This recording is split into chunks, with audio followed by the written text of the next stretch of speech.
सुनिए इधर से, इपिडिडाइमिस जो लिखा गया है आप में 6 सेंटीमीटर की जगह 6 मीटर कर दीजिए, ठीक है, इसको 6 मीटर कर दीजिए ना।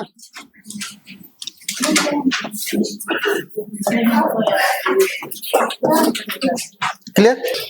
कुछ बातें नोट डाल करके पहले याद रखते हैं।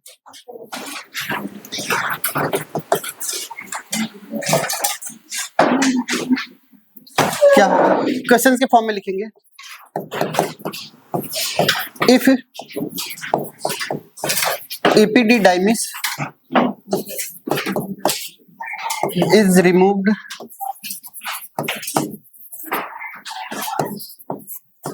then what happen?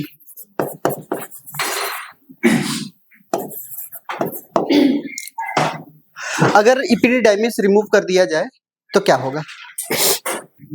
Functional maturation नहीं होगा, ठीक है, यानी यहां पे फंक्शनल मैच्योरेशन नहीं होगा, नो फंक्शनल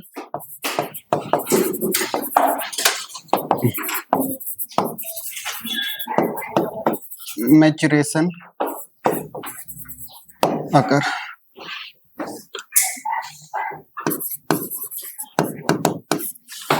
सुनते हैं। कुछ बातें रिमार्क डाल करके लिखिए। क्लियर? अब सुनते जाए। अगर हम ये आपसे बोलें, एक होता है हमारे पास टर्म आता है कैस्ट्रेशन, ठीक है, कैस्ट्रेशन का नाम सुना है आपने? लिखिएगा, removal of testis, removal of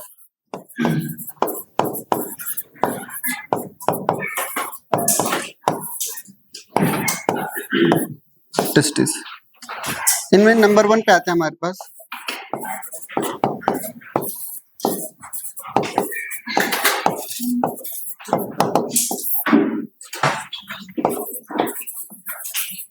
surgical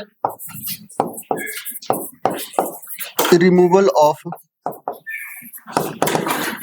testis. Clear? Castration हमारे पास 3 तरीके के होते हैं।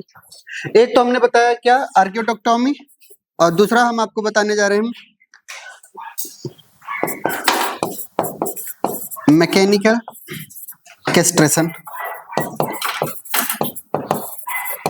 और तीसरा केमिकल कैस्ट्रेशन।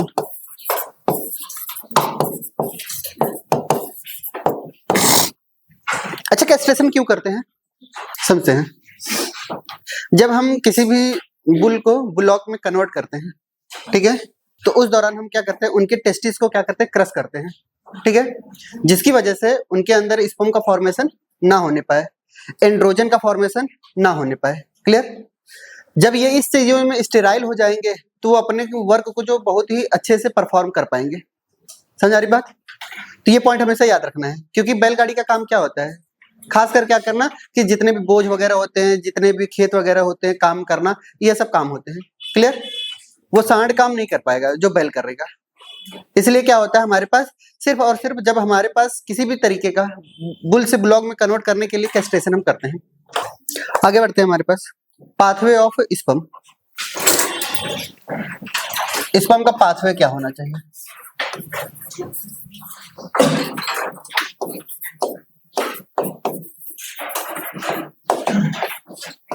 किसी भी स्पर्म का पाथवे क्या क्या होना चाहिए?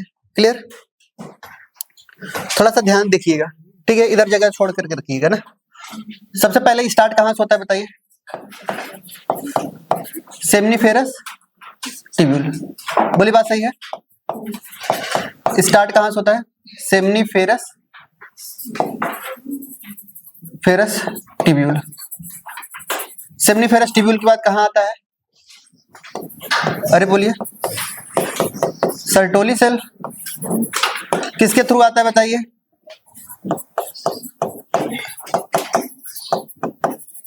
स्पर्मिएशन के थ्रू। अब सर्टोली सेल से कहां जाएगा बताइए? ट्यूबुलाई रेक्टाई। ट्यूबुलाई रेक्टाई के बाद कहां आता है? रेटेड टेस्टिस, ठीक है। रेटेड टेस्टिस के बाद कहाँ आएगा बताइए? वॉस इफ्रेंसिया,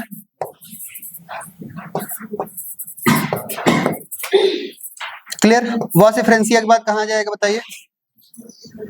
एपिडिडाइमिस,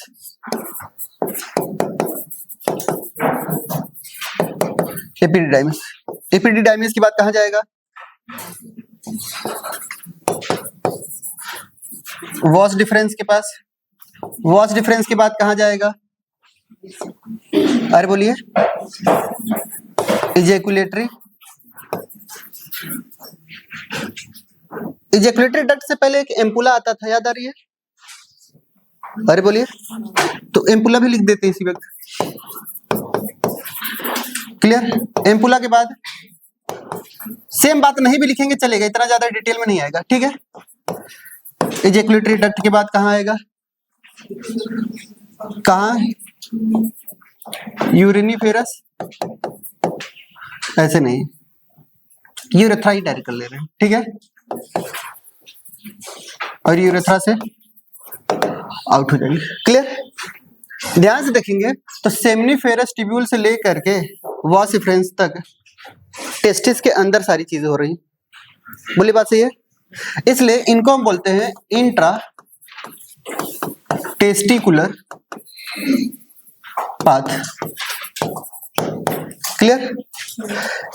यहां से एपिडिडाइमिस से लेकर के इनके बाहर तक, ठीक है, एक्स्ट्रा टेस्टिकुलर पाथ। समझ आई बात? चलिए आगे बढ़ते हैं, आगे बढ़ जाए। अब सुनते थे, हेड डालते हैं हमारे पास male accessory gland, male accessory reproductive gland.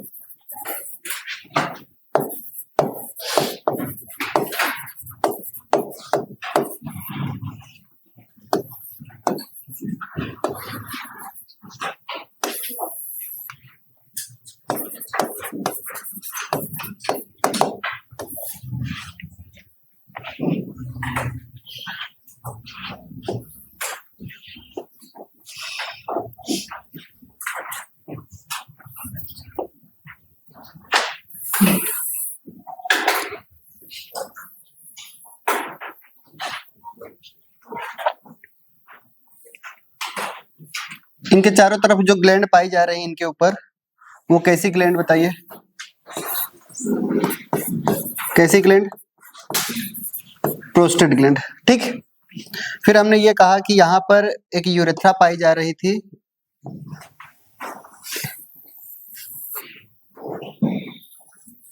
इस यूरेथ्रा को हमने क्या नाम दिया बताइए? इस यूरेथ्रा को क्या नाम दिया?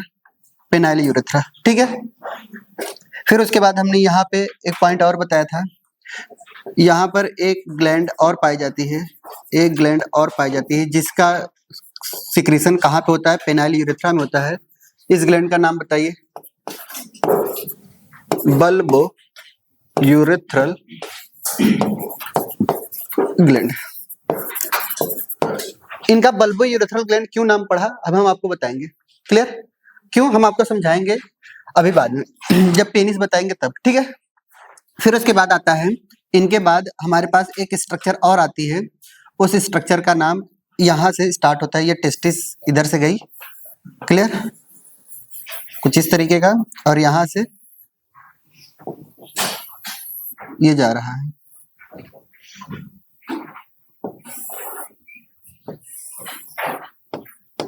ये पीछे से आ रहा है ना,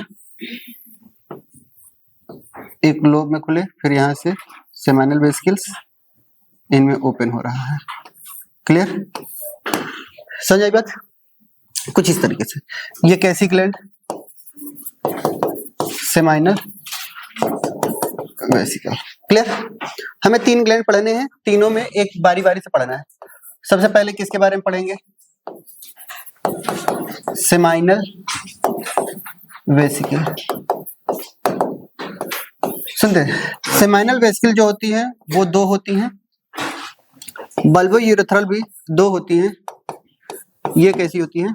सिंगल होती हैं। ठीक है, तो सेमाइनल वेसिकल्स के बारे में सबसे पहला पॉइंट लिखेंगे, पेयर्ड ग्लैंड। जल्दी करिए, सेमाइनल वेसिकल्स में लिखेंगे पेयर्ड ग्लैंड। दूसरा पॉइंट, किसी भी ग्लैंड का, जितने भी ग्लैंड आप पढ़ रहे हैं, तीनों ग्लैंड का जो सिक्रीशन होता है वो एल्कलाइन सिक्रीशन होता है।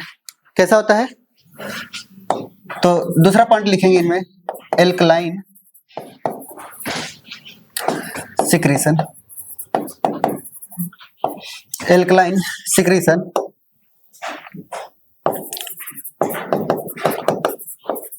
contribute 60 to 70% of सीमेन। सीमेन का 60 to 70% कौन कंट्रीब्यूट करता है बताइए सीमेन बनाने में? सबसे ज्यादा रोल अदा किसका है? सेमाइनल वेसिकल्स का है। ठीक है, इसीलिए इनको हम बोलते हैं सेमाइनल प्लाज्मा, इनकी फ्लूइड को। हो गया। It contain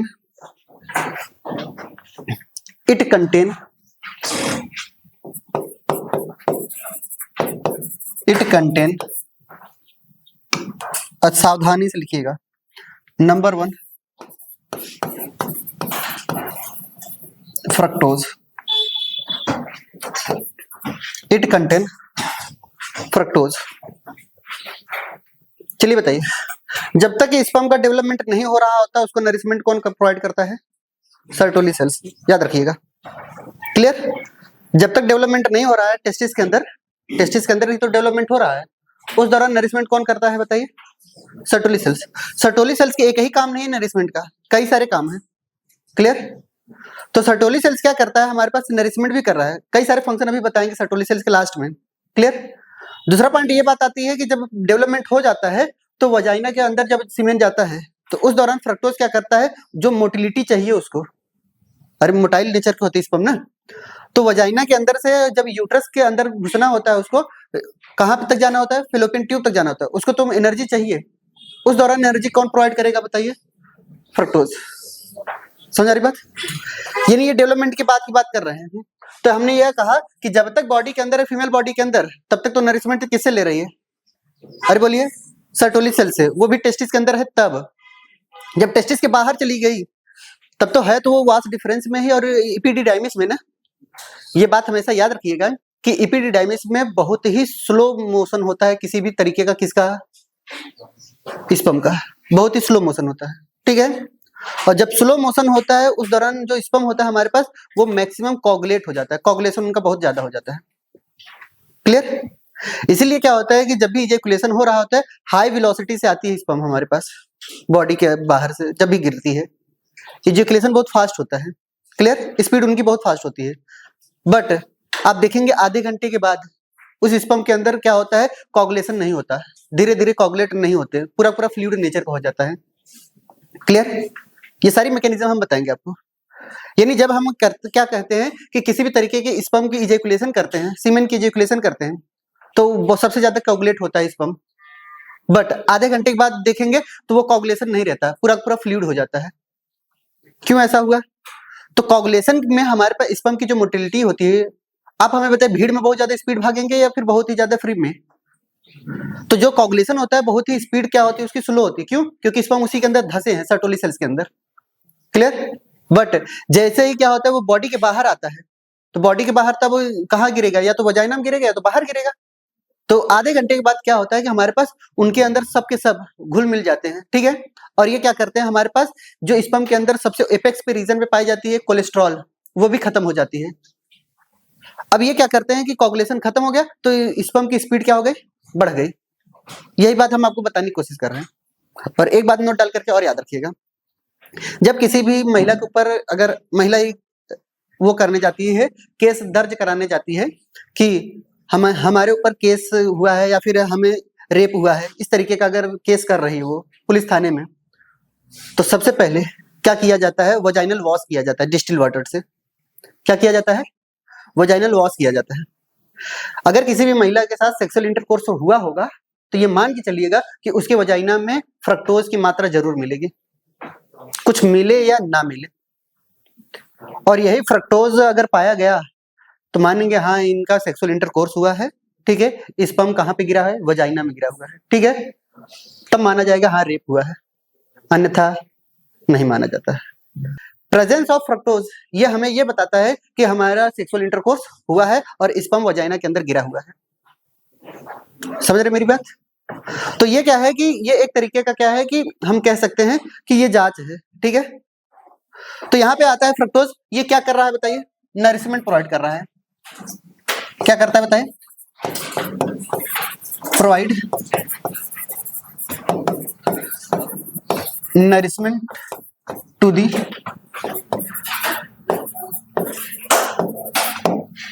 sperm. जल्दी करिए, सेकेंड पॉइंट लिखेंगे, ठीक है। दूसरे नंबर पे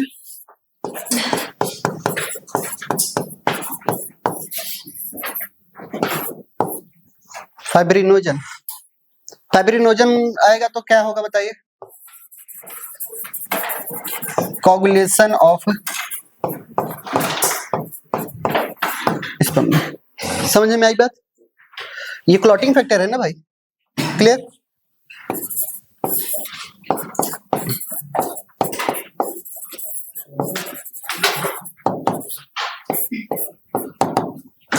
प्रोस्टाग्लैंडिन हार्मोन, ये आपको कभी भी ऐसा नहीं लिखना चाहिए कि प्रोस्टाग्लैंडिन हार्मोन है तो प्रोस्टाग्लैंड से निकलेगा। पहला क्वेश्चन यहीं पे फंसेगा आपको, क्लियर? तो हमारे पास क्या आता है? प्रोस्टाग्लैंडिन एक तरीके का अनसैचुरेटेड फैटी एसिड है। कैसा है बताइए? अनसैचुरेटेड ये फैटी एसिड है। इसका मेन रोल क्या होता है? ये क्या करता है कि जब भी किसी भी स्पर्म के साथ जाएगा तो ये क्या करता है? स्लाइटली कॉन्ट्रैक्शन कराता है यूट्रस के अंदर। ये क्या करता है बताइए? स्लाइटली कॉन्ट्रैक्शन कराता है कहाँ पे? यूट्रस के अंदर। जब यूट्रस कॉन्ट्रैक्ट करता है तब भी उस दौरान ये क्या करता है? असेंडिंग ऑफ स्पर्म में मदद करता है, स्पर्म को ऊपर अपवर्ड मूवमेंट में मदद करता है। समझ बात? यानी ये क्या कराता है? It causes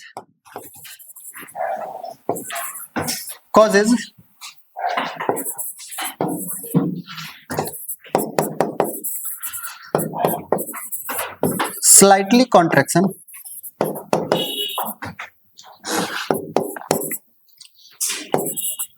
in uterus for ascending movement of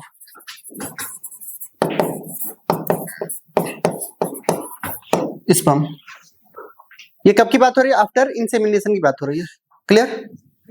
insemination के बाद ही तो जाएगा, क्लियर? नेक्स्ट पॉइंट आता है हमारे पास, ये तो सेमिनल वेसिकल्स हो गए। दूसरे नंबर पे हमारे पास आएगा क्या? सेकंड नंबर पे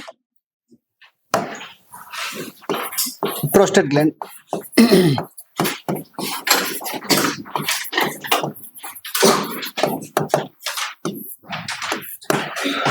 प्रोस्टेट ग्लैंड लिखेंगे single alkaline secretion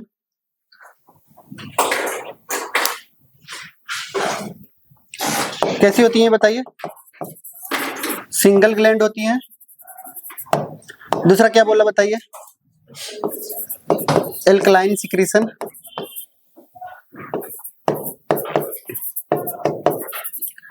alkaline secretion 25 to 30% ऐसे लिखेंगे। Contribute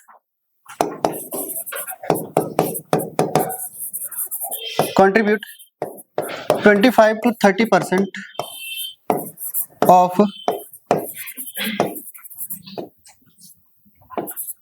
semen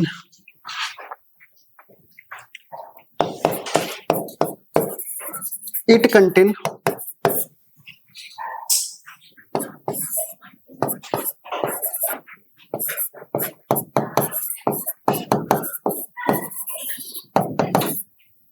प्रोफाइब्रिनोलाइसिन। प्रोफाइब्रिनोलाइसिन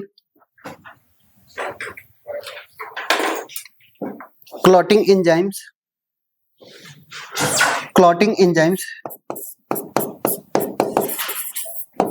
कई सारे क्लॉटिंग एंजाइम्स भी रखती है। थर्ड आता है हमारे पास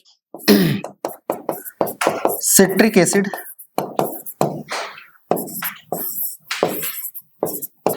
calcium ion and phosphate ion, calcium ion and phosphate ion. नो डल के पॉइंट,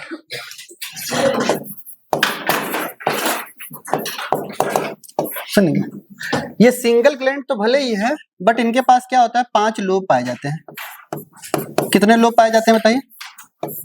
5 लोब। जैसे हमारे पास लीवर कैसा था, कितने लीवर पाए जाते हैं हमारे पास? एक ही लीवर पाए जाते हैं, ठीक है, बट उनके लोब कितने हैं? 2 लोब। याद आ रही थी? पढ़ाई नहीं, कहाँ से याद आएगी, कभी ना कभी सुने होंगे ना। यानी लीवर तो एक ही है, बट उनके लोब कितने हैं? Right lobe and left lobe में डिवाइडेड है। बट प्रोस्टेट ग्लैंड की भी ऐसी खास बात है, पाए तो सिंगल जाती है, बट इनके कितने लोब पाए जाते हैं? 5 लोब पाए जाते हैं, ठीक है। नोट डाल करके पॉइंट लिखेंगे, ध्यान सुनेंगे। होता क्या है कि हमारे पास जब एज रिलेटेड प्रॉब्लम है, ठीक है, हम इनको क्या कहते हैं कि जब हम बुढ़ापा एज आता है, तो बुढ़ापे एज में क्या होता है, प्रोस्टेट ग्लैंड के अंदर धीरे धीरे क्या होने लगती है, कैंसर होने लगती है, ठीक है। और ये जो कैंसर होती है, क्लियर, ये कॉमन कैंसर है, कोई दिक्कत बात नहीं है, उसको सर्जिकल रिमूव करके हटा भी दिया जा सकता है, क्लियर। तो उसमें क्या होता है हमारे पास इस कैंसर में, तो ये जो साइज होती है प्रोस्टेट ग्लैंड का, वो क्या हो जाता है, बढ़ जाता है।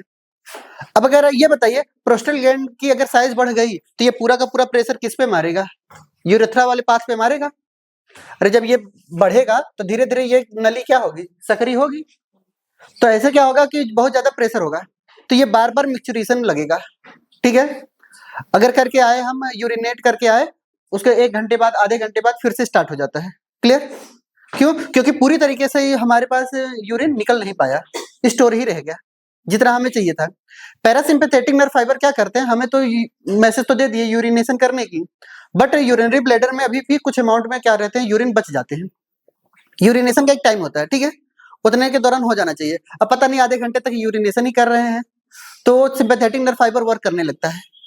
तो इस सिचुएशन में हमारे पास क्या होता है कि बार बार हमें पेशाब की तलब लगती है।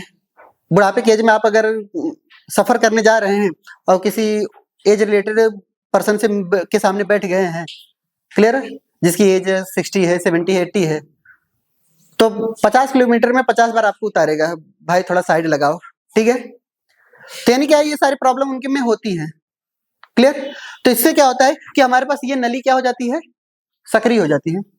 तो इसको हम बोलते हैं बीपीएच। क्या बोलते हैं? बीपीएच।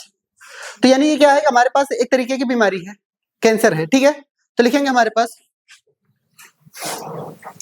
नोट डाल करके लिखेंगे, in old age, in old age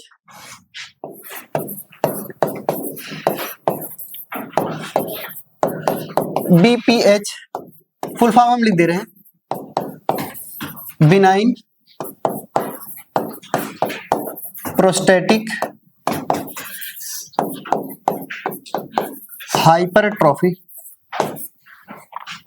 benign prostatic hypertrophy, hypertrophy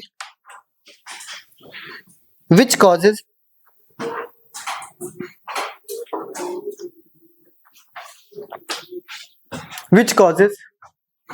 क्या कॉज करती है बताइए, क्या कॉज करती है? नैरोइंग ऑफ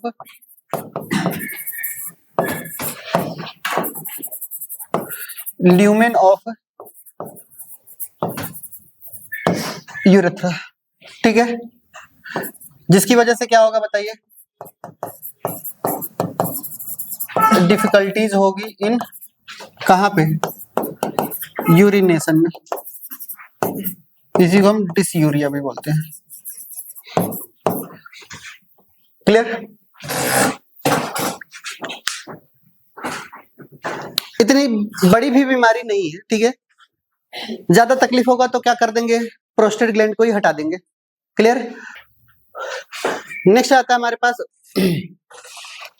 इन सब के function. Profibrinolysin, clotting enzyme, citric acid, ये इन सब के काम अभी कुछ समय के बाद आएगा। क्लियर? हम आपको समझा रहे हैं। प्रो का मतलब होता है कि इनएक्टिव, फाइब्रिनो का मतलब क्या होता है, एक तरीके की एंजाइम से फाइब्रिन, ठीक है। लाइसिन का मतलब ब्रेक डाउन। हम वही बातें बताने की कोशिश कर रहे हैं कि आधे घंटे बाद जो स्पर्म होता है वो धीरे धीरे क्या होने लगता है, लिक्विफाइड होने लगता है। क्लियर? क्यों? क्योंकि उस पर कौन एक्ट करेगा आप बताइए, प्रोफाइब्रिनोलाइसिन। क्लियर? वो क्या करेगा, जितने भी फाइब्रिनोजन है उनको ब्रेक करेगा, और ब्रेक करेगा तो क्या कोगुलेशन हो पाएगा? नहीं, धीरे धीरे लिक्विफिकेशन में मदद करते हैं। समझ आई बात? सेम यही बात आती है क्लॉटिंग एंजाइम्स। क्लॉटिंग एंजाइम्स में एक आता है प्लाज्मिनोजन। कौन आता है बताइए? एक हम लिख ही देते हैं, प्लाज्मिनोजन। ये भी एक तरीके की इनएक्टिव एंजाइम्स होती है। क्लियर? ये भी क्या करता है कि क्लॉटिंग को हटाने की कोशिश करता है। सिट्रिक एसिड और हमारे पास क्या होता है कि हमारे पास कैल्शियम एंड फॉस्फेटाइन, ये सब के सब स्पर्म के अंदर कंटेन रहते हैं।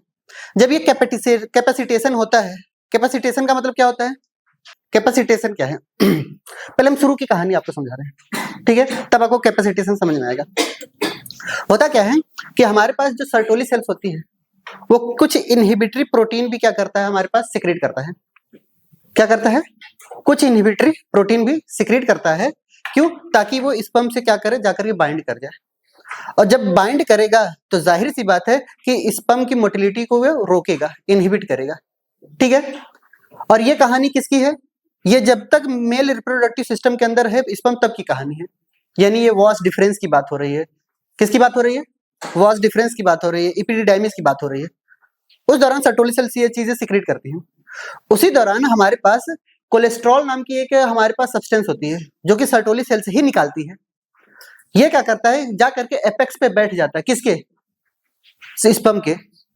और स्पर्म के एक क्या है, एपेक्स पे जाकर के बैठ जाएगा, तब भी वो स्पर्म मोटाइल नहीं हो पाएगा।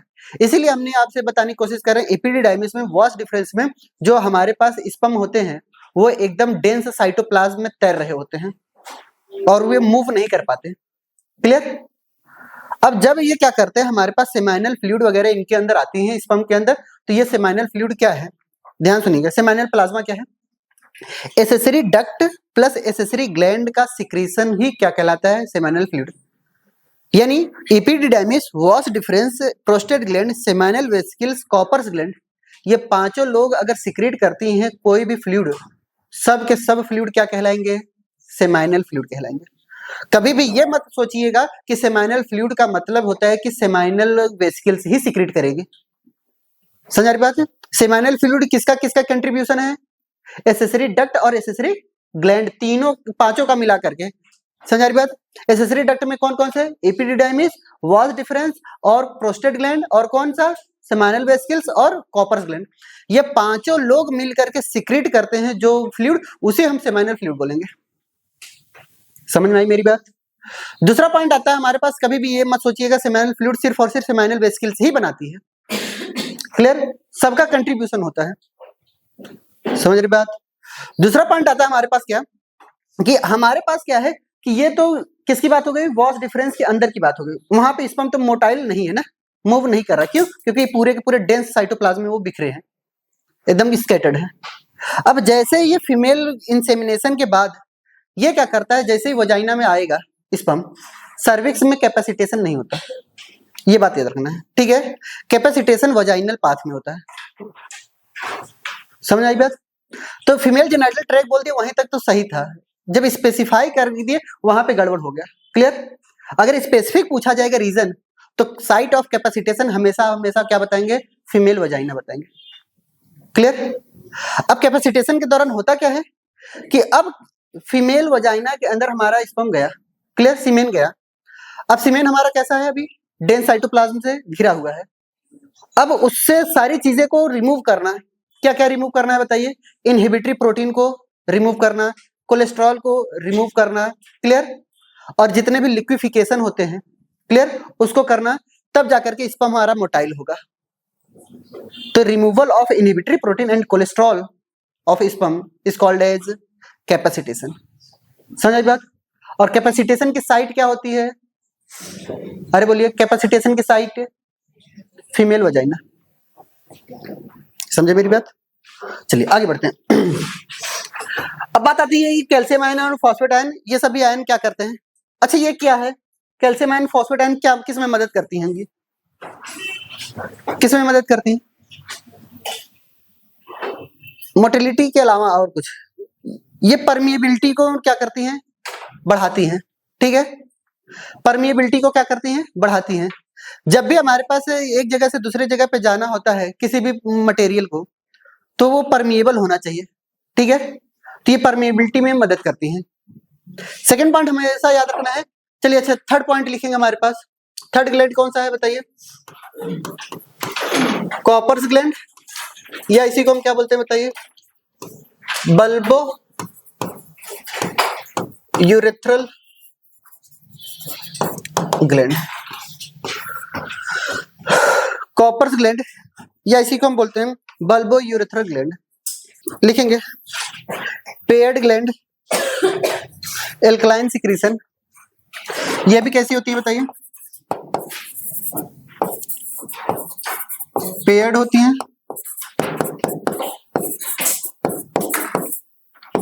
एल्कलाइन सिक्रीशन होती हैं, contribute 5% of semen. Next point लिखेंगे, फंक्शन में इनका लिखेंगे it help in neutralisation of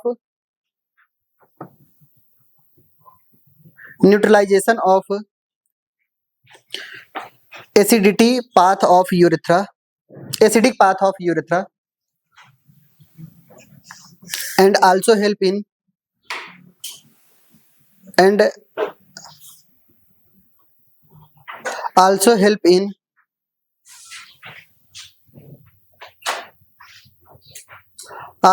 in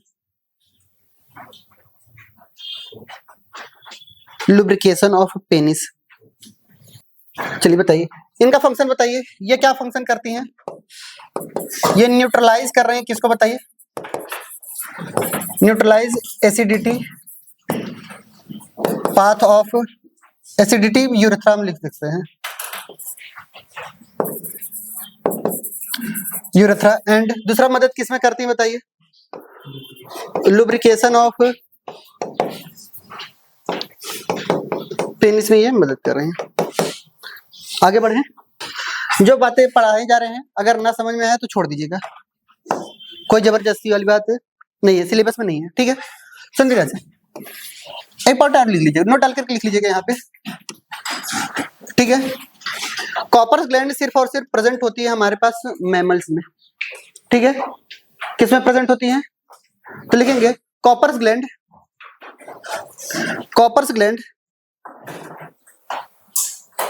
present only in mammals. इसका मतलब prostate gland and seminal vesicles और कहीं भी पाए जाते हैं क्या? बोले बात सही है? सेमिनल वेसिकल्स का अगर ज्यादा जानकारी रखेंगे तो ये आर्थ्रोपोडा के मेंबर में भी दिखाई देगा आपको। क्लियर? बट कॉपर्स ग्लैंड सिर्फ और सिर्फ कहाँ नजर आएंगे? मैमेलिया ग्रुप में नजर आएंगे। क्लियर? ये दोनों ग्लैंड जो होते हैं prostate gland and seminal vesicles कहीं और नजर आ सकते हैं। ठीक है, किसी और क्लास में भी नजर आ सकते हैं, बट मैमेलिया क्लास में क्या होगा? सिर्फ और सिर्फ कौन नजर आएगा? समझ आई बात? अब आगे बढ़ते हैं, पहले समझ लेते हैं उसके बाद लिखिएगा। साथ साथ लिखेंगे तो दिक्कत हो जाएगी। ठीक है, क्योंकि समझेंगे तभी लिखिएगा, अगर ना समझ पाए तो छोड़ दीजिएगा ऐसे ही। क्लियर? सुन देते हैं। हमने ये कहा कि ये हमारे पास सेमिनल वेसिकल्स, ये सेमिनल वेसिकल्स, ये हमारे पास क्या है? प्रोस्टेट ग्लैंड है। ठीक है, सेमिनल वेसिकल से हम मान लेते हैं प्रोस्टाग्लैंडिन हार्मोन निकला। कैसा हार्मोन निकला? प्रोस्टाग्लैंडिन हार्मोन निकला। और क्या निकल रहे थे बताइए? फाइब्रिनोजन निकल रहे थे। अरे बोलिए, फाइब्रिनोजन निकल रहे थे। और क्या निकल रहे थे? अरे बोलिए, फ्रक्टोज निकल रहे थे, ये सारी चीजें निकल रही थी। ठीक है, हम यहां से हम मान सकते हैं दो लोगों को ही उठा रहे हैं। एक क्लॉटिंग एंजाइम्स को उठा रहे हैं, किसको उठा रहे हैं बताइए? क्लॉटिंग एंजाइम्स को उठा रहे हैं, और दूसरा उठा रहे हैं हमारे पास प्रोफाइब्रिनो लाइसिन को उठा रहे हैं। क्लियर? जब ये हमारे पास फाइब्रिनोजन और हमारे पास क्लॉटिंग एंजाइम्स दोनों लोग अगर इकट्ठा होती हैं तो ये क्या बनाती हैं बताइए? एक मटेरियल बनाती हैं, और इस मटेरियल का नाम क्या है बताइए? फाइब्रिन। क्लियर? और फाइब्रिन क्या करता है? ये क्या करता है बताइए? कोगुलेशन ऑफ सीमेन में मदद करता है। ठीक है, सीमेन क्या हो गया? अब कोगुलेट हो गया। बोली बात सही है? अब सीमेन जब कोगुलेट हो गया तो अब इसका इजेकुलेशन कराएगा। ये क्या कराएगा? यानी अब इजेकुलेशन ऑफ कैसा? कोगुलेटेड सीमेन। बोली बात सही है? इजेकुलेशन ऑफ कैसा सीमेन बताइए? कोगुलेटेड सीमेन कराया। क्लियर? अब यहाँ पे सीमेन कोगुलेटेड आ गया। क्लियर? अब अगर हम बात करते हैं कि कब की, आधे घंटे बाद की, आफ्टर 30 मिनट। ठीक है, 30 मिनट बाद क्या होगा? आप देखेंगे अपने सीमेन को तो ये लिक्विफिकेशन होने लगता है। क्या होने लगता है बताइए? लिक्विफिकेशन होने लगता है ऑफ सीमेन। क्लियर? और लिक्विफिकेशन ऑफ सीमेन में कौन मदद करता है? कौन मदद करता है? फाइब्रिनोलाइसिन। ठीक है, ये क्या करेगा? पूरे के पूरे फाइब्रिन के थ्रेड को क्या कर देगा? तोड़ देगा, कोगुलेशन ही नहीं रहेगी। ठीक है, लिक्विफाई हो जाएंगे। समझ बात? कर लीजिए। ये पहले किस में कन्वर्ट होगी? फाइब्रिनोलाइसिन में। ये इनएक्टिव है, ये कैसी बताइए? प्रो का मतलब हमने क्या बताया था? इनएक्टिव। अब ये एक्टिव होगी किसमें? फाइब्रिनोलाइसिन में। ठीक, सुनते ध्यान से। जैसे हम आपको ब्लड पढ़ा रहे थे तो ब्लड दो लोगों से मिलकर के बना था, याद आ रही है? एक ब्लड सेल्स थे, यानी जिसको हम फॉर्म्ड एलिमेंट बोलते थे, और एक ब्लड प्लाज्मा थे। ब्लड प्लाज्मा क्या था? लिविंग था या नॉन लिविंग? नॉन लिविंग था। ठीक है, और ब्लड सेल्स कैसे थे? लिविंग थे। सेम यही बात सीमेन क्या होता है हमारे पास? किससे मिलकर के बना होता है? स्पर्म और हमारे पास सेमाइनल प्लाज्मा से, जिसमें से स्पर्म हमारे क्या है? लिविंग है, और सेमाइनल प्लाज्मा क्या है? डेड है। क्लियर? दोनों कंपोनेंट आ गए। तो हम आपको समझाना चाह रहे हैं सीमेन क्या है कि स्पर्म प्लस सेमाइनल फ्लूइड भी बोल सकते हैं, या फिर हम सेमाइनल प्लाज्मा बोल सकते हैं। दोनों को मिला करके ही हम क्या बोलते हैं बताइए? दोनों को मिला करके हम सीमेन बोलते हैं। ठीक है, अच्छा सेमाइनल प्लाज्मा कौन किसका किसका कंट्रीब्यूशन है बताइए? Secretion of accessory duct plus accessory gland. Accessory duct में कौन कौन से बताइए? एपिडिडाइमिस और प्लस वॉज डिफरेंस। ठीक है, एसेसरी ग्लैंड में कितने? 3, सेमाइनल, वेसिकल और प्रोस्टेट ग्लैंड और कॉपर ग्लैंड। क्लियर? ये हमारे पास है। दूसरा पॉइंट आता है कि सीमेन का नेचर कैसा होता है? जब सभी फ्लूइड का सिक्रीशन क्या है? एल्कलाइन। इनका भी कैसा होगा बताइए? एल्कलाइन।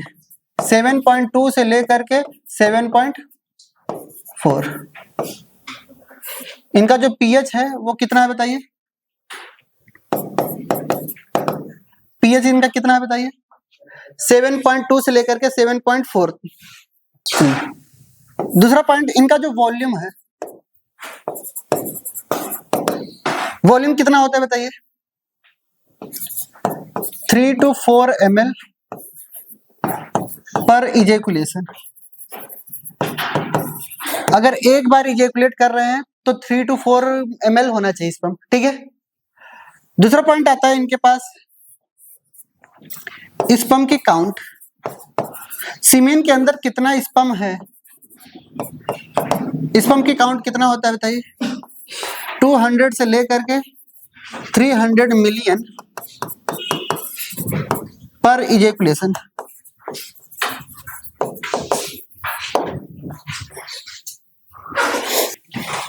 यहां से थोड़ा अपना खोपड़ी खोल करके रखना है, यहां से क्वेश्चन उठेंगे। क्लियर? सुन देना से जो इतनी बातें मैं बोल रहा हूं उतनी बातें ध्यान से सुनेंगे और मैक्सिमम जगह पे गलत सोचते भी हैं, ठीक है।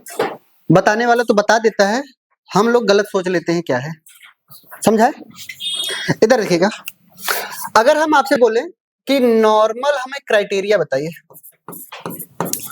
नॉर्मल क्राइटेरिया बताइए फॉर फर्टिलाइजेशन के लिए, सुन ध्यान से, और आप जितनी बातें बोल रहे हो उसको ध्यान से सुनिएगा। हमने ये कहा कि कभी भी कोई भी स्पर्म फर्टिलाइजेशन करेगा कि नहीं करेगा वो किस बात पे निर्भर करता है। क्लियर? तो हमने ये कहा कि स्पर्म की काउंट कितना होना चाहिए बताइए? 200 से लेकर के 300 मिलियन स्पर्म होने चाहिए एक बार इजेकुलेशन में, यानी स्पर्म की काउंट भी मायने रखती है फर्टिलाइजेशन में। क्लियर? यानी पहला क्राइटेरिया हमें ये बताना होगा कि जो स्पर्म की काउंट होनी चाहिए,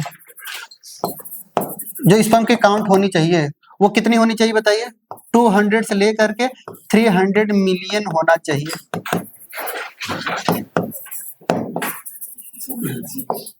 जैसे फर्स्ट डिवीजन की क्या क्राइटेरिया है बताइए? फर्स्ट डिवीजन की क्राइटेरिया क्या होती है? 60% होना चाहिए। बोली बात सही है?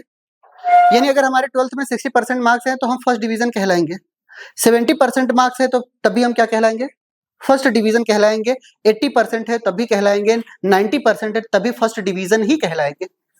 यानी फर्स्ट डिवीजन की क्राइटेरिया क्या हो गई बताइए? अगर 200 300 मिलियन से ज्यादा है, 400 मिलियन है, 500 मिलियन है, तो क्या ये फर्टिलाइजेशन नहीं करेंगे? तभी करेंगी भाई, समझा? मिनिमम इतना होने चाहिए, अगर 200 से कम हुए तो फर्टिलाइजेशन नहीं होगी। मेरी बात समझ आ रही है? सेम यही बात फर्स्ट डिवीजन की जैसे क्राइटेरिया होती है 60%, अगर हमारे 59 भी आ गए तो मैं फर्स्ट डिवीजन नहीं कहलाऊंगा। बोली बात सही है? तो मैं अपीयर किसी भी एग्जाम में नहीं हो पाऊंगा, ये क्राइटेरिया होती है। सेम यही बात होती है 200 से कम हुए स्पर्म तो अब भी हमारे पास फर्टिलाइजेशन नहीं होगा। समझ आई बात? दूसरा पॉइंट समझेंगे। नॉर्मल फर्टिलाइजेशन करने के लिए हमारे पास 60%, कितना परसेंट बताइए? 60% स्पर्म के पास क्या होना चाहिए? नॉर्मल शेप एंड साइज होनी चाहिए। समझ बात? यानी हमारे पास 60% sperm must have normal shape and size, इसको हम स्ट्रक्चर भी बोल सकते हैं। क्लियर? जैसे सुनते ध्यान से, यही क्वेश्चन फंसाएगा आपको, ध्यान सुनिएगा। लोगों को लगता है ये हमने मान चलते 100% बनाया। क्लियर? इसका मतलब ये भी बात याद रखना है कि जब भी हम इजेकुलेट करते हैं तब उसमें एबनॉर्मल भी स्पर्म पाए जाते हैं। बोली बात सही है? अरे बोलो। यानी अगर हम मान चलते हैं ये यहाँ पे 60% यहाँ पे स्पर्म जो है, 60% जो स्पर्म है, क्लियर? ये जो 60% स्पर्म है इनके पास क्या होती है बताइए? नॉर्मल शेप एंड साइज होती है। बाकी जो 40% आपको बताई जा रही है, 40% स्पर्म जो बताई जा रही है वो कैसे बताई जा रहे हैं बताइए? वो कैसे बताए जा रहे हैं? Abnormal shape. आप हमें बताइए, क्या हमारे पास एबनॉर्मल स्पर्म पाए जाते हैं? हाँ भाई बिल्कुल पाए जाते हैं, ठीक है। इसका मतलब एबनॉर्मल की अगर परसेंटेज बढ़ गई तो क्या फर्टिलाइजेशन हो पाएगा? नहीं हो पाएगा। क्लियर?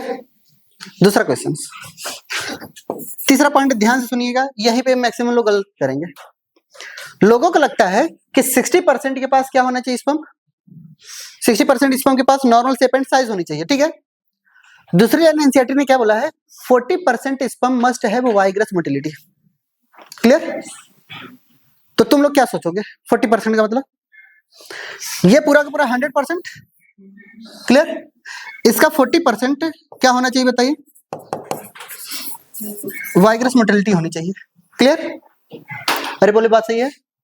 बिल्कुल सही नहीं है, यही तो बात याद रखना है। जो हम लोग सोचते हैं वही तो गलत है। समझ आ गया तुम लोग क्या सोचते हो? अब मैं समझाने जा रहा हूं। एबनॉर्मल तो हट गया ना, अब ये तो पार्टिसिपेट ही नहीं करेगा ना फर्टिलाइजेशन में, फिर इसको क्यों घसीट रहे हो? क्लियर? वो अब आउट ऑफ रेस हो चुका है, ठीक है। ये जो 60% स्पर्म है उसका 40%, क्या बोला, इस 60% का ये जो 40% आपको बताया जा रहा है, इसके पास क्या होना चाहिए, वाइग्रस मोटिलिटी होनी चाहिए।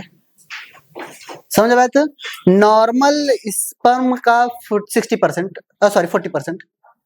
समझ में आ रही बात? यानी हमारे पास, मैं साफ साफ लिख रहा हूं, 40% स्पर्म आर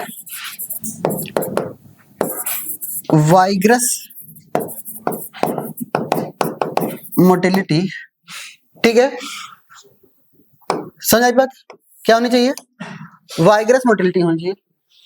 समझ आई बात? किसका, 60% में से, ठीक है। फ्रॉम कैसे हम लिख सकते हैं, नॉर्मल स्पर्म। बोली बात सही है? नॉर्मल स्पर्म में से 40% स्पर्म के पास क्या होना चाहिए, वाइग्रस मोटिलिटी होनी चाहिए। समझ आई बात? और अभी तक तो सब के सब कंफ्यूजन में थे। अरे समझ रहे हैं? हाँ, ये पॉइंट हमें नहीं याद रखना, यही याद पॉइंट तो याद रखना है अच्छे से। क्लियर? ये हमारे लिए इंपॉर्टेंट है।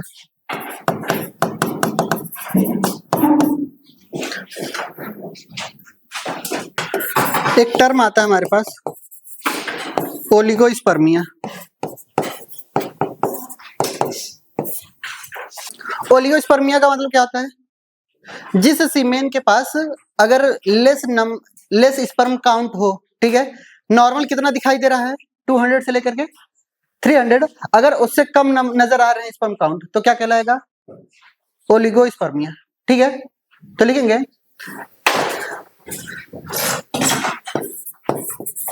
Semen with less number of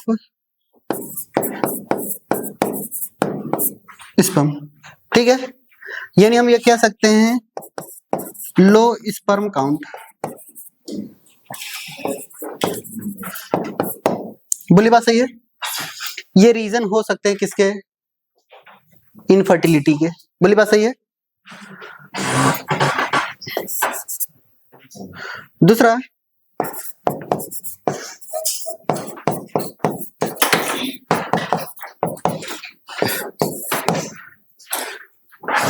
azoospermia.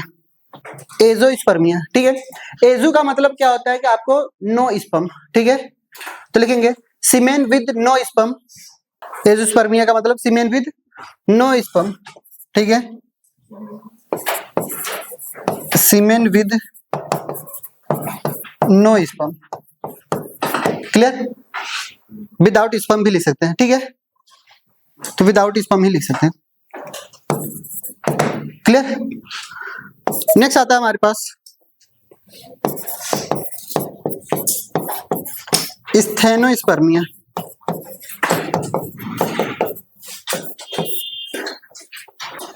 Semen with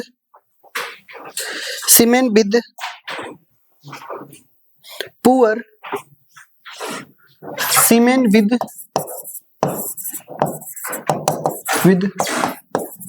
poor, या इसी को हम diminished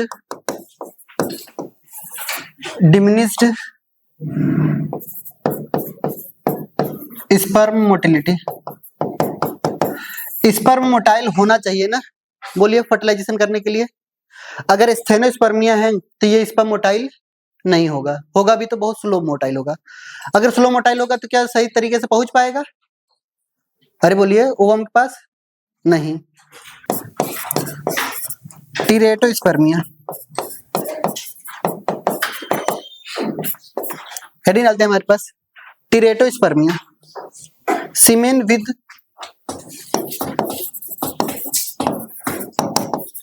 with abnormal shape of sperm. Sperm की शेप कैसी है बताइए? एबनॉर्मल। चलिए, अगर आपसे कोई पूछेगा, अगर आपसे कोई पूछा पॉसिबल रीजन,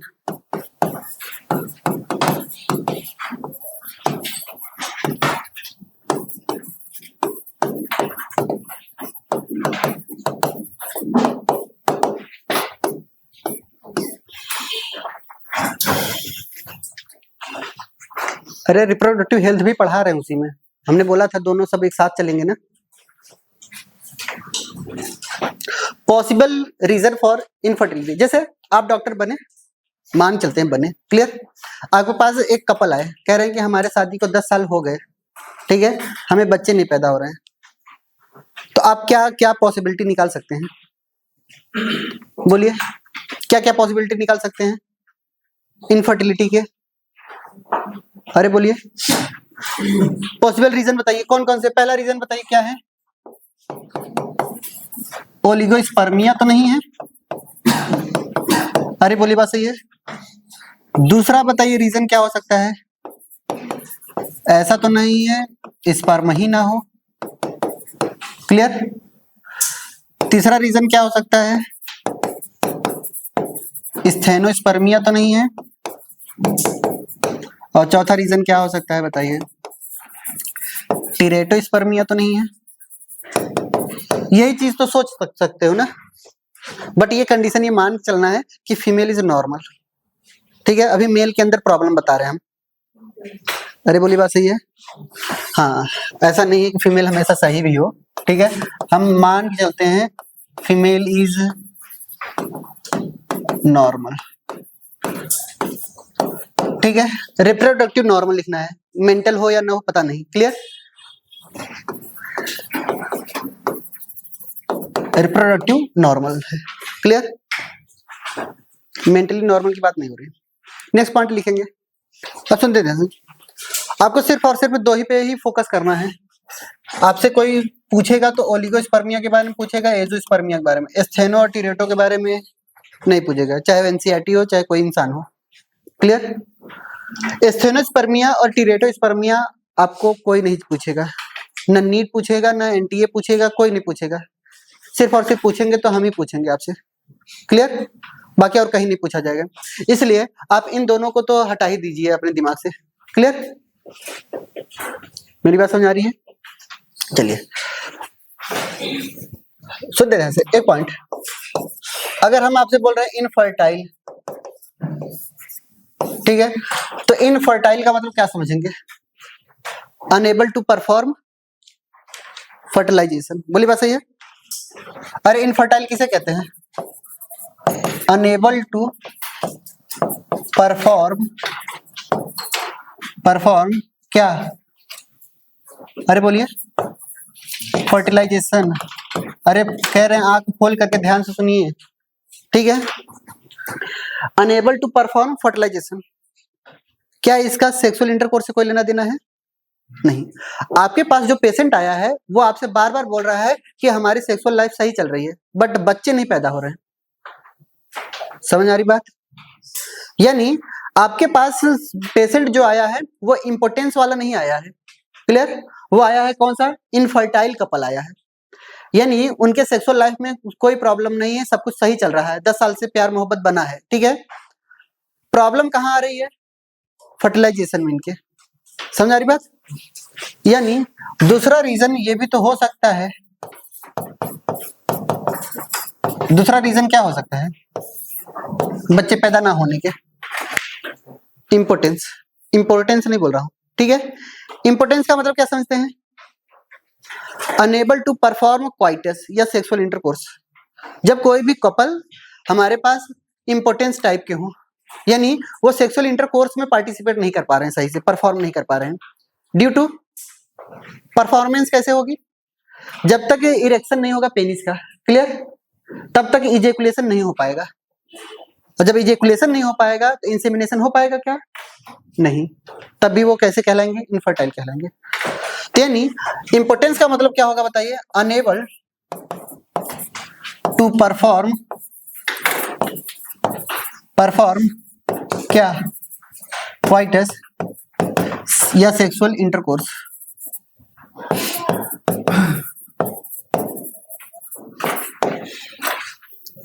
क्लियर, आप हमें बताइए, डैर पूछा जाएगा, सुनिएगा, कॉज ऑफ इंपोर्टेंस, ठीक है, कॉज ऑफ इंपोर्टेंस का मतलब क्या ये 3 ऑप्शन दे दिया जाए, ठीक है, क्या आप मार्क्स पाएंगे, नहीं। इंपोर्टेंस का मतलब क्या है बताइए, unable to perform quite sexual intercourse, ठीक है, वजह, रीजन बताइए,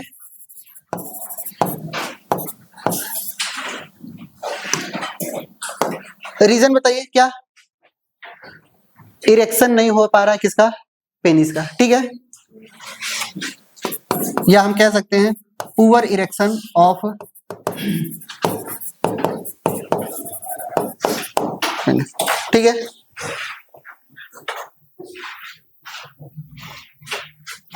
अब सुनते जैसे, यानी इंसेमिनेशन कराने के लिए इरेक्शन होना पेनिस का बहुत ही जरूरी है, क्लियर। दूसरा पॉइंट आता है हमारे पास, ध्यान से देखेंगे, चलिए इसकी कोई दवा इलाज, ठीक है, इलाज भी बता रहे हैं तुम लोगों को, ठीक है, एक दवा आती है वाइग्रा, क्लियर, आप वाइग्रा दवा लीजिएगा नहीं लीजिएगा, कोई एक ऐसी दवा लीजिएगा जिसमें हमारे पास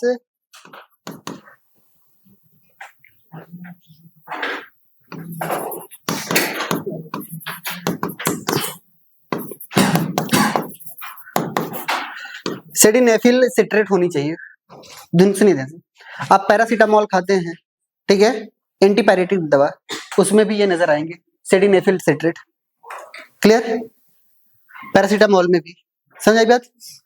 दूसरा पॉइंट, आप कोई सी भी दवा आप खाते हैं, चाहे कालपाल खाते हैं बुखार की दवा, ठीक है, निमोसलाइड खाते हैं, सब में ये थोड़ा बहुत अमाउंट में पाया जाता है, ज्यादातर अमाउंट में, हाई अमाउंट में किसमें पाया जाता है, वाइग्रा में, समझ आ रही बात है। इसका मतलब ये मत सोचिएगा कि पैरासीटामोल हमारे किससे काम आएगा, समझ आ रही बात। इसमें थोड़ा सा लिख लेते हैं, फंक्शन ऑफ सर्टोली सेल्स, ठीक है, function of Sertoli cells, Sertoli cells के फंक्शन लगातार लिख लेते हैं 2-3, क्लियर। पहला क्या करते हैं बताइए,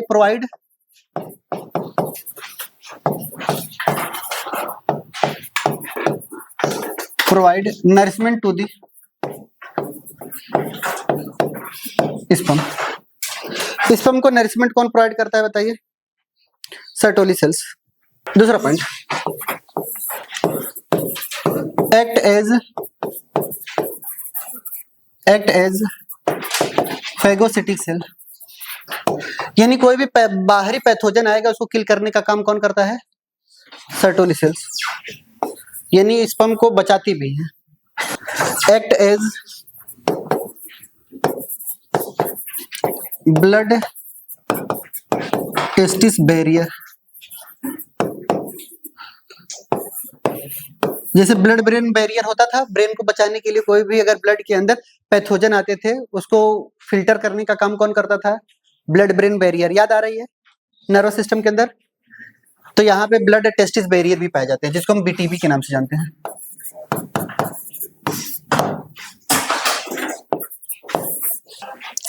नेक्स्ट पॉइंट लिखेंगे, रिलीज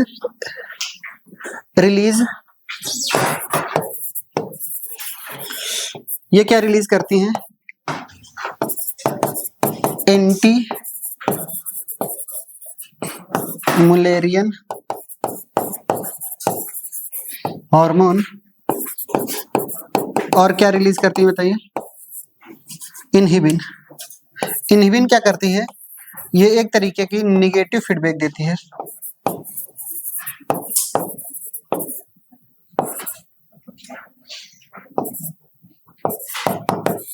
इनहिबिशन ऑफ एफएसएच। अगर एफएसएच ज्यादा निकलने लगता है उसके खिलाफ ये वर्क करती है। हो गया, चलिए हेडिंग डालते हैं हमारे पास, मेल एक्सटर्नल जेनिटिलिया।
सुन लीजिए, ये बल्बो यूरेथ्रल ग्लैंड क्यों बोला गया है? क्योंकि ये क्या कर रहा है, ये बल्ब के अंदर ये क्या है, फिट है। बना लीजिए ये डायग्राम।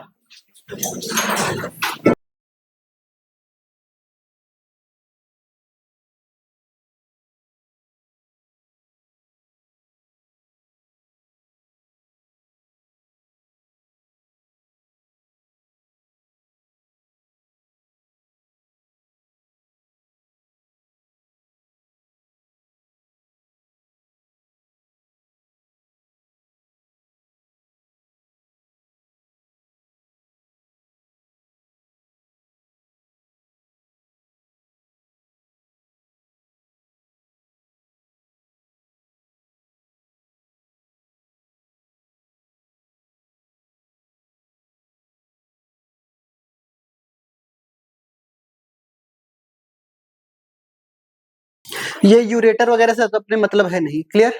बाकी ये सारी चीजें जो लेबलिंग नहीं की है वो पहले पढ़ा चुके हैं। सिर्फ और सिर्फ हमें यूरेथ्रा के बारे में यहाँ समझना है, पेनिस के बारे में, क्लियर।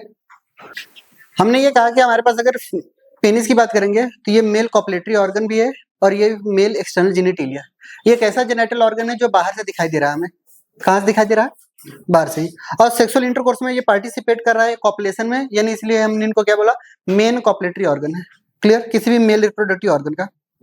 दूसरा पार्ट हमें ये बात याद रखना है कि अगर पेनिस के स्ट्रक्चर को देखेंगे तो कुछ इस तरीके से ये हमारे पास वेंट्रल व्यू दिखाई दे रहा है। ठीक है, अब हमने ये कहा कि अगर लेटरल व्यू देखने की कोशिश करेंगे तो उसको भी अभी हम दिखाएंगे।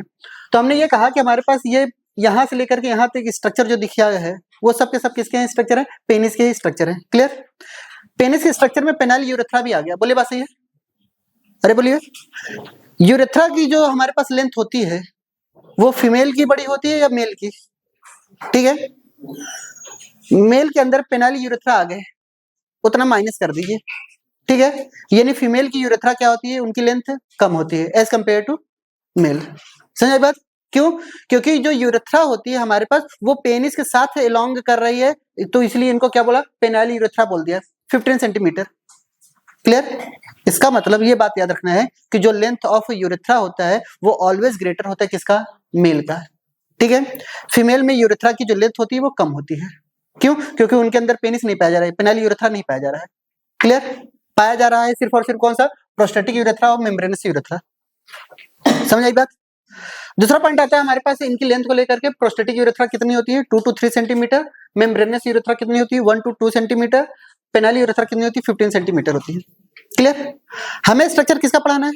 पेनिस का स्ट्रक्चर पढ़ाना है। तो जाहिर सी बात है पेनिस के स्ट्रक्चर को अगर ध्यान से देखेंगे तो यहाँ पे 3 इरेक्टाइल टिश्यूज बने हुए हैं। क्लियर? कौन कौन से? 2 कार्पोरा कैवर्नोसा और एक हमारे पास कार्पोरा स्पोंजियोसा। ठीक है, ये जो होते हैं हमारे पास, यही हमारे पास क्या बनाते हैं? पेनाइल के स्ट्रक्चर में मदद करते हैं। ये कैसे टिश्यूज हैं? इरेक्टाइल टिश्यूज हैं। क्लियर? नॉर्मल सिचुएशन में इनके अंदर किसी भी तरीके की ब्लड फ्लूइड नहीं पाई जाती है, ब्लड वगैरह नहीं भरी होती है। जब हाइपोथैलेमस क्या करता है, हमारे पास संदेश भेजता है, तो sympathetic and parasympathetic nerve fibre दोनों वर्क करते हैं। जो पैरासिम्पैथेटिक नर्व फाइबर होते हैं हमारे पास, वो क्या करते हैं? सेक्सुअल स्टिमुलेशन को देते हैं। क्लियर? और जबकि सिंपैथेटिक नर्व फाइबर जो होती है वो मिक्चुरेशन में मदद करती है। यानी हमारे पास ये जो यूरेथ्रा आपको दिखाई दे रहे हैं, ये इजेकुलेशन में भी मदद कर रहे हैं और यूरिनेशन में भी मदद कर रहे हैं। बट यूरिनेशन के दौरान हमारे पास सिंपैथेटिक नर्व फाइबर काम करते हैं और इजेकुलेशन के दौरान कौन मदद करता है? पैरासिम्पैथेटिक नर्व फाइबर करते हैं। इनकी मैकेनिज्म है नहीं सिलेबस में, फिर भी हम लास्ट में जाते जाते पढ़ा देंगे आपको। क्लियर? दूसरा पॉइंट आता है हमारे पास क्या, कि यहाँ पे देखेंगे तो आप 2 तरीके के टिश्यूज आपको नजर आ रहे हैं। एक हमारे पास क्या है? कार्पोरा स्पोंजियोसा। ये क्या कर रहा है? सराउंड किया है पूरे चारों तरफ से, सिंगल ही पाया जा रहा है। ठीक है, तो इसको हमने क्या बोला? कार्पोरा स्पोंजियोसा।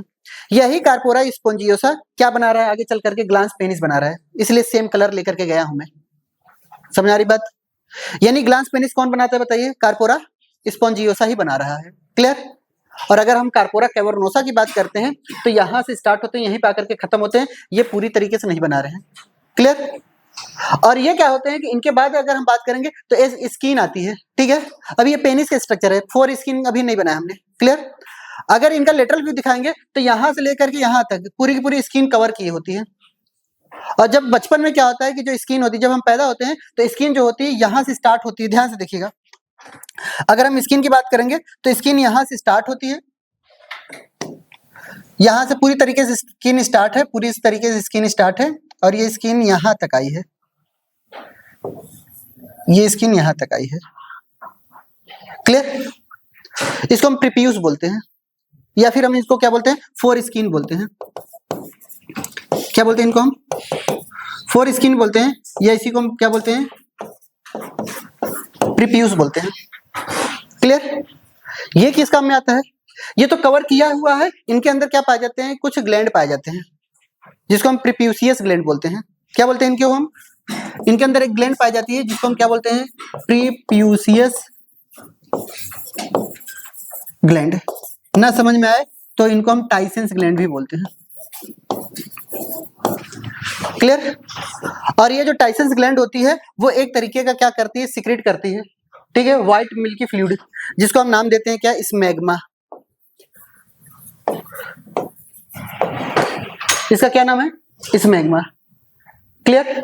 अब होता क्या है, जब हम पैदा हो रहे होते हैं या फिर पैदा होने के बाद भी, ठीक है, ये प्रीप्यूस क्या है? बाहर की तरफ भी निकला हुआ है। ठीक है। अब कई धर्मों में ऐसा भी होता है कि प्रीप्यूस को काट करके हटा देते हैं, क्लियर, जिसको हम सर्कमसीजन कहते हैं, क्लियर। हमारे धर्म में तो नहीं है, शायद आप लोगों के धर्म में नहीं है, मुसलमान में है, क्लियर। यानी क्या है कि हमारे पास होंगे कोई एक दो लोग मुसलमान तो जानते होंगे, ठीक है, उनको हम खतना कहते हैं। क्या कहते हैं? खतना कहते हैं। बट वो धार्मिक बात पे हमें बातें नहीं करनी, सिर्फ और सिर्फ इतना बात याद रखना है, सर्कमसीजन भी कहते हैं। उनका साइंटिफिक भी रीजन मैं बता दे रहा हूँ। होता क्या है कि हमारे पास ये जो फोर स्किन को अगर हम कट करते हैं, रिमूव करते हैं, ध्यान समझिएगा, जो रिमूवल ऑफ फोर स्किन है, क्लियर, इसका क्या नाम है बताइए? Circumcision, clear. एक बात और याद रखिएगा, जब हम बचपन में रहते हैं तो प्रीप्यूस बाहर की तरफ भी निकला रहता है, बट ठीक है, जैसे जैसे एडल्ट होते हैं तो ये क्या करते हैं, ये अपनी तरफ पीछे की तरफ चले जाते हैं, क्लियर। और खींचने पे ये सर्कमसीजन नहीं भी होगा तब भी ये ऊपर की तरफ चले जाएंगे। इनको हम बोलते हैं रिट्रैक्टाइल टिश्यू। रिट्रैक्टाइल का मतलब क्या समझेंगे बताइए? यानी ये बाहर से जितना बाहर निकले थे एज कंपेयर टू बचपन, ये हमारी जवानी में क्या होती है, बाहर ऊपर की तरफ खींच जाती हैं, क्लियर। इसलिए इनका नाम क्या रखा हमने? रिट्रैक्टाइल। सेकेंड पॉइंट याद आता है कि इनका रिमूवल ऑफ फोर स्किन को सर्कमसीजन बोल रहे हैं। ये क्या है सर्कमसीजन? माना यह जाता है, साइंटिफिक रीजन में बता रहा हूं, कि जितने भी हमारे पास यूरिनोजेनिटल इन्फेक्शन होते हैं, ठीक है, उससे ये प्रिवेंट करता है, क्लियर। किससे प्रिवेंट करता है बताइए?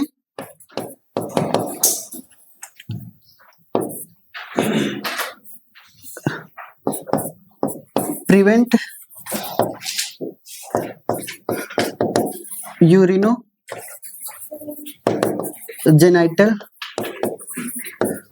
इन्फेक्शन, ठीक है। ये यूरिनोजेनिटल इन्फेक्शन से क्या करता है? हमें बचाता है। Scientific reason. इसका मतलब ये तो नहीं है कि जिसके पास ये खतना सर्कमसीजन ना हो तो उनको यूरिनोजेनिटल इन्फेक्शन होते हैं, ऐसा नहीं है, क्लियर। समझ आ रही बात?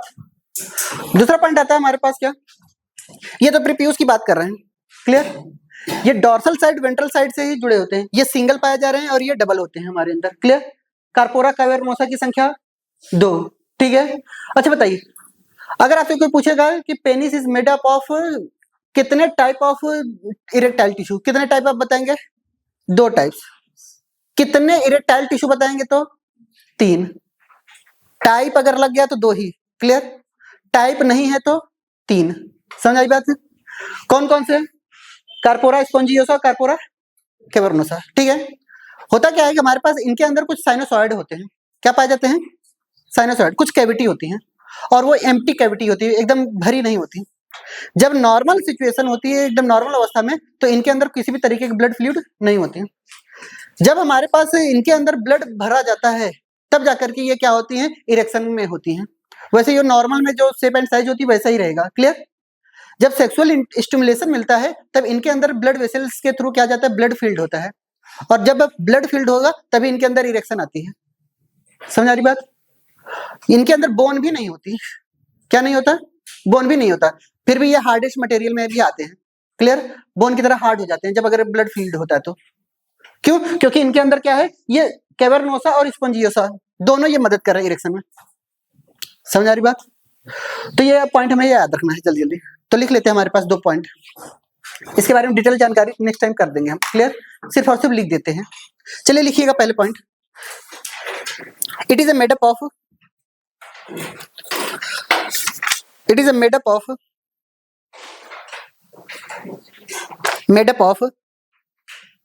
3 erectile tissue, 3 erectile tissue that is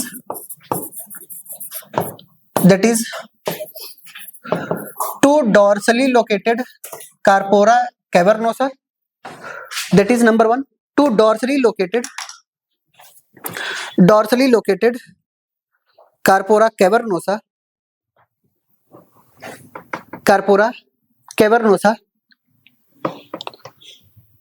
दूसरा point, and one ventrally located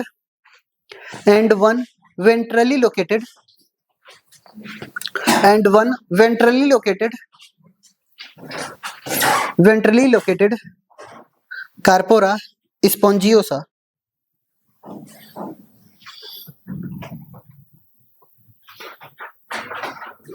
corpora स्पॉन्जियोसा।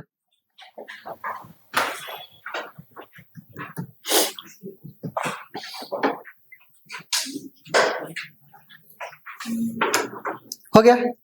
Second point लिखेंगे हमारे पास, corpora spongiosa form glans penis.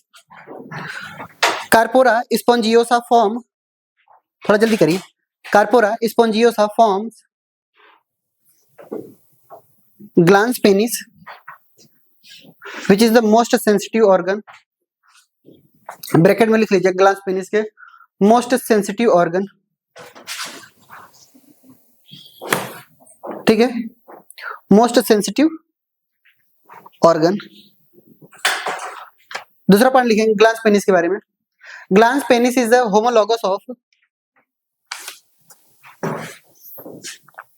Glans penis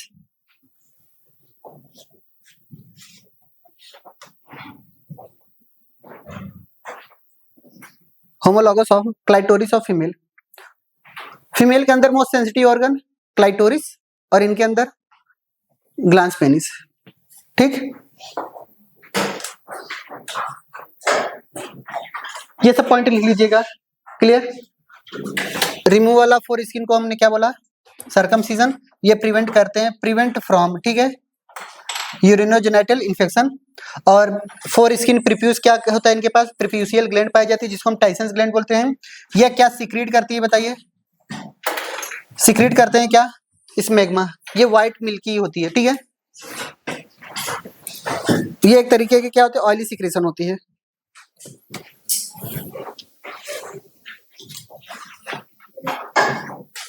clear, चलिए लिखेंगे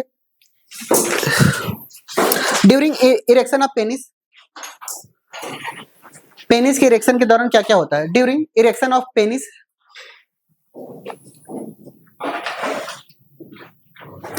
number 1 blood supply increases,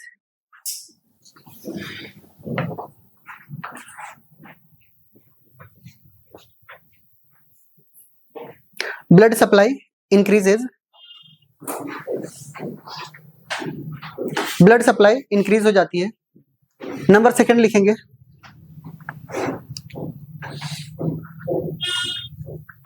erectile muscles, erectile muscles, erectile muscles remain relaxed, remain relaxed, results into